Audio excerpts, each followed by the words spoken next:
Hello everyone, welcome to my channel English grammar skill by FK. পুরো সময় জুড়ে আমি আছি আপনাদের সাথে মোহাম্মদ ওমর ফারুক খান। সো গাইস, আজকে আমরা আলোচনা করব সিনোনিম অ্যান্টোনিমস নিয়ে।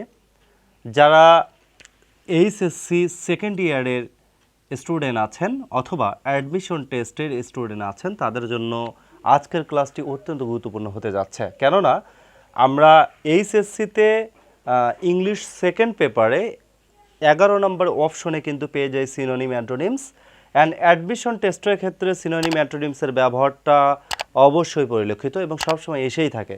দ্যাট ইজ ওয়াই যারা অ্যাডমিশন টেস্টের স্টুডেন্ট হতে যাচ্ছেন বা অ্যাডমিশন টেস্ট দিতে যাবেন, তাদের জন্য আজকের ভিডিওটি হতে যাচ্ছে অত্যন্ত সহায়ক। অথবা যারা এইচএসসি সেকেন্ড ইয়ারের স্টুডেন্ট আছেন অথবা পরীক্ষা দেবেন যারা, তাদের জন্য তো অত্যন্ত গুরুত্বপূর্ণ। তো যা হোক, আমরা আজকের আলোচনা করব সিনোনিম অ্যান্টোনিমসের ডিটেল বিষয় নিয়ে। সো আজকের ভিডিওটা আপনার জন্য বা আপনাদের জন্য যথেষ্ট ইম্পর্টেন্ট হতে যাচ্ছে। দ্যাট ইজ ওয়াই ভিডিওটি স্কিপ না করে শুরু থেকে শেষ পর্যন্ত দেখতে থাকুন, এবং ভিডিওটি ভালো লাগলে অবশ্যই আপনার প্রিয়জনের সাথে শেয়ার করুন, যাতে করে তারাও উপকৃত হতে পারে। সো আর কথা বাড়াচ্ছি না, চলে যাচ্ছি আলোচনায়। আজকের ডে ওয়ানে আমরা আলোচনা করব সিনোনিম অ্যান্টোনিমস কাকে বলে, সিনোনিম অ্যান্টোনিমস বিষয়টা কি সেটা নিয়ে আগে আলোচনা করব। দেন পর্যায়ক্রমে এটার ব্যবহার বিধিটা কেমন হচ্ছে সে বিষয়টা পরে আলোচনা করব। সো ফার্স্ট আমরা পাচ্ছি সিনোনিম। সিনোনিম অর্থ হচ্ছে সমর্থক বা প্রতিশব্দ।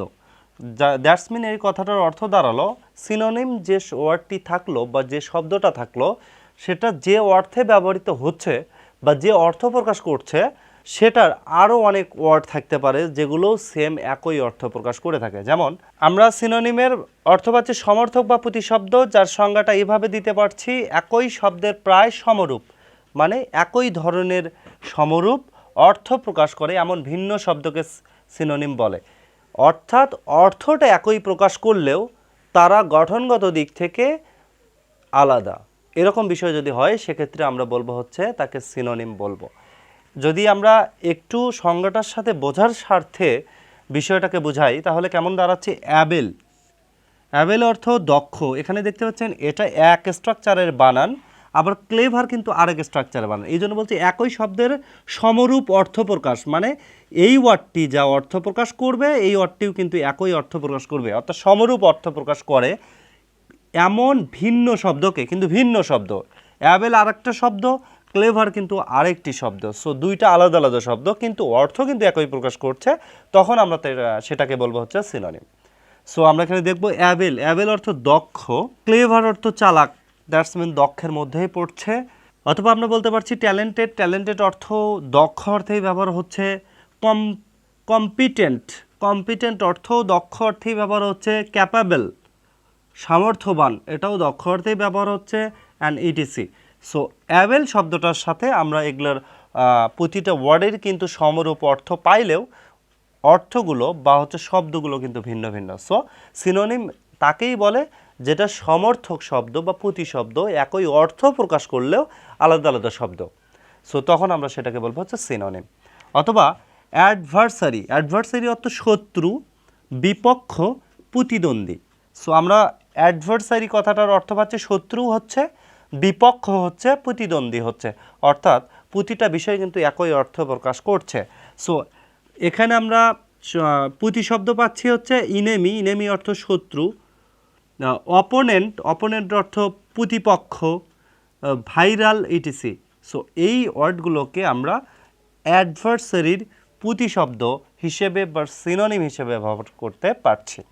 সো এটা চলে গেল হচ্ছে সিনোনিমের কথা। চলে আসবো অ্যান্টোনিমস কাকে বলে। অ্যান্টোনিম অর্থ বিপরীতার্থক শব্দ, অর্থাৎ অ্যান্টোনিমের যে ওয়ার্ডটা থাকবে তার বিপরীত অর্থ প্রকাশ করবে, তখন আমরা তাকে বলবো হচ্ছে অ্যান্টোনিম। কোনো শব্দ যে ভাব বা অর্থ প্রকাশ করে, একটি শব্দ যে ভাব প্রকাশ করছে বা অর্থ প্রকাশ করছে, তার বিপরীত অর্থবোধক শব্দকে আমরা অ্যান্টোনিম বলতে পারি। অর্থাৎ আমি যদি বলি হচ্ছে ব্যাড, ব্যাড অর্থ হচ্ছে খারাপ, এটার বিপরীত শব্দ কি হচ্ছে গুড, এরকম বিপরীত অর্থ প্রকাশ যেটা করছে সেটাকে আমরা বলবো হচ্ছে অ্যান্টোনিমস। সো এক্ষেত্রে আমরা এক্সাম্পল দিতে পারি যেটা অ্যাকসেপ্ট। অ্যাকসেপ্ট অর্থ গ্রহণ করা অথবা স্বীকার করা অথবা সম্মত হওয়া। সো তিনটি বিষয়ই একই অর্থ প্রকাশ করলেও তিনটা বিষয়ের ভিতরে কিন্তু একটু একটু পার্থক্য আছে। গ্রহণ করা, স্বীকার করা, সম্মত হওয়া, প্রতিটা বিষয় একই অর্থ প্রকাশ করলেও একটু আলাদা আলাদা ব্যবহার লক্ষ্য করা যায়। সো যা হোক, আমরা সেটার দিকে যাচ্ছি না, আমরা এখানে আলোচনা করছি হচ্ছে অ্যান্টোনিমস নিয়ে। আর অ্যান্টোনিমের এখানে পাচ্ছি হচ্ছে অ্যাকসেপ্টের অ্যান্টোনিম হচ্ছে অর্থাৎ বিপরীত শব্দ। অ্যাকসেপ্ট অর্থ গ্রহণ করা, অ্যান্ড রিজেক্ট অর্থ কিন্তু হচ্ছে কি করা, গ্রহণ না করা, বাতিল করা, এই ধরনের কিছু। রিফিউজ প্রত্যাখ্যান করা, এখানে গ্রহণ করা হলেও ওখানে আমরা পাচ্ছি প্রত্যাখ্যান, দ্যাটস মিন এটা বিপরীত অর্থ প্রকাশ করছে, আর এটাকে আমরা বলতে পারি অ্যান্টোনিমস। দেন আমরা পাচ্ছি হচ্ছে বিলিভ। বিলিভ অর্থ বিশ্বাস বা আস্থা, এই দুটো অর্থ পাচ্ছি আমরা। যেটার বিপরীত অর্থ পাচ্ছি হচ্ছে ডিস্ট্রাস্ট। ডিস্ট্রাস্ট মানে বিশ্বাস না করা বা অবিশ্বাস করা। দেন আমরা পাচ্ছি হচ্ছে মিসট্রাস্ট অর্থাৎ হচ্ছে এটার অর্থ বিশ্বাস না করা, আনবিলিভ বিশ্বাস না করা, ইটিসি। সো বিলিভের এগুলো আমরা পাচ্ছি হচ্ছে বিপরীত অর্থ। দেন এটাকেই আমরা বলছি হচ্ছে অ্যান্টোনিম।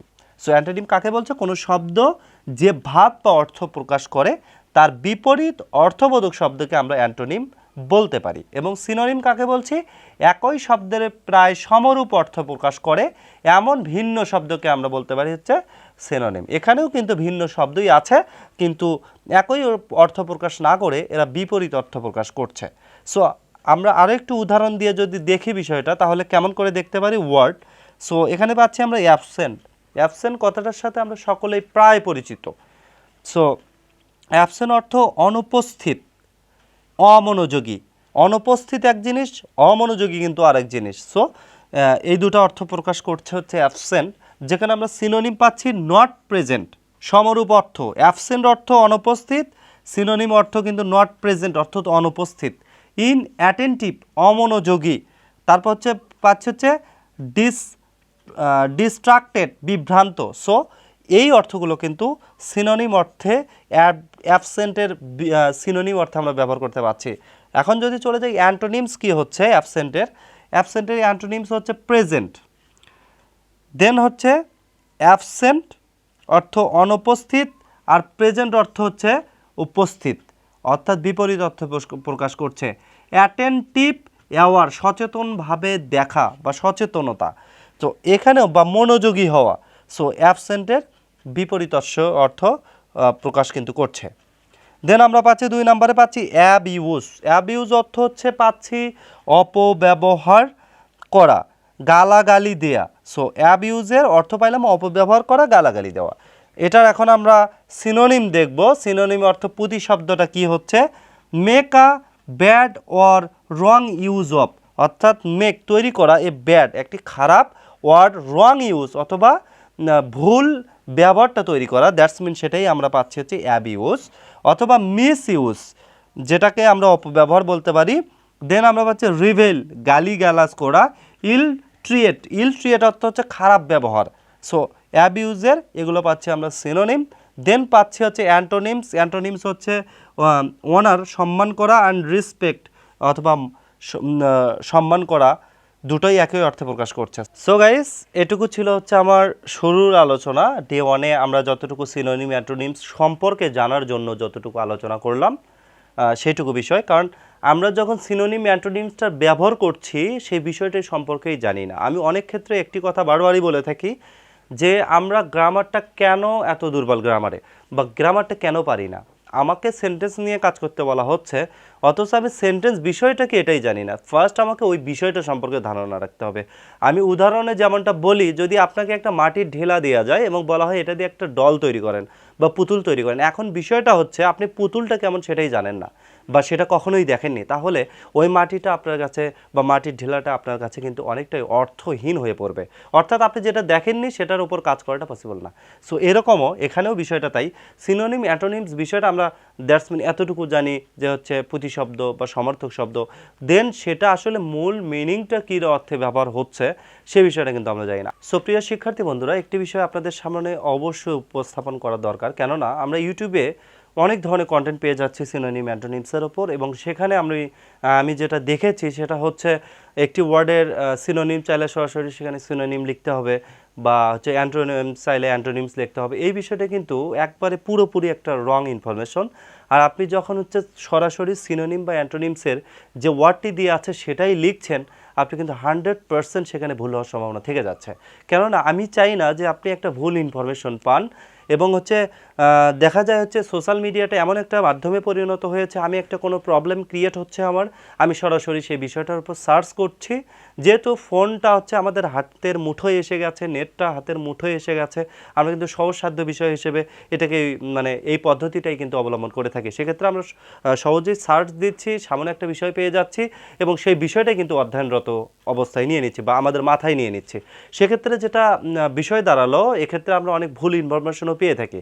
সো আমি চাচ্ছি না যে আসলে ভুল কিছু ইনফরমেশন দিতে। আর যখন আমরা এইচএসসিতে যখন হচ্ছে এইচএসসির একজন স্টুডেন্ট হিসেবে এক্সাম দিতে যাচ্ছি এবং আমাদের 11 নাম্বার মার্কসের বেলায় বা 11 নাম্বার যে অপশনটা থাকছে সেকেন্ড পেপারে, সেখানে হচ্ছে সিনোনিম বা অ্যান্টোনিমস থাকছে এবং সেখানে আমরা দেখতে পাচ্ছি একটা প্যারা থাকছে যেখানে 10টা সিনোনিম বা অ্যান্টোনিমস লিখতে হচ্ছে এবং প্রতিটা ওয়ার্ডের পাশে সিনোনিম বা অ্যান্টোনিম শব্দটা লিখে দেওয়া আছে। সো আপনি কি জানেন যে যেখানে সিনোনিম কথাটা আছে আপনি সরাসরি সিনোনিম লিখে দেবেন, সেন্টেন্সটা রং হওয়ার সম্ভাবনা প্রায় 90% চলে আসলো। এটা কেন, কি কারণে, সেটা আজকের আলোচনায় আর বাড়াতে চাচ্ছি না। দেখা হবে পরের ক্লাসে ডে 2তে আমি ওই গুরুত্বপূর্ণ বিষয়টা আলোচনা করব। আজকের মতো এখানেই চলে যাচ্ছি। তবে চলে যাওয়ার আগে আপনি যদি আমার চ্যানেলে নতুন দর্শক হয়ে থাকেন তবে চ্যানেলটি সাবস্ক্রাইব করে পাশে থাকবেন এবং পাশে থাকা বেল বাটনটি প্রেস করে দেবেন আমার পরবর্তী ভিডিওর নোটিফিকেশন আপনার কাছে সবার আগে পৌঁছানোর জন্য। সো আমরা লাস্ট পর্যন্ত একটা কথা বলতেই চাই, আমরা অবশ্যই সোশ্যাল মিডিয়া থেকে শিখবো, কিন্তু সঠিক জিনিসটা শিখবো, ভুল কোনো ইনফরমেশন নয় বা অনেক ভিউজ পাওয়ার আশায় রং একটা ইনফরমেশন কেউ দেবে সেটা গ্রহণ করব না। অর্থাৎ সবসময় সঠিক বিষয়টাই গ্রহণ করার চেষ্টা করব। সো আজকের মতো এখানে বিদায় নিচ্ছি, দেখা হবে সিনোনিম অ্যান্টোনিমসের ডে 2তে পরের ক্লাসে। সেই পর্যন্ত সবাই ভালো থাকবেন, সুস্থ থাকবেন, আল্লাহ হাফেজ।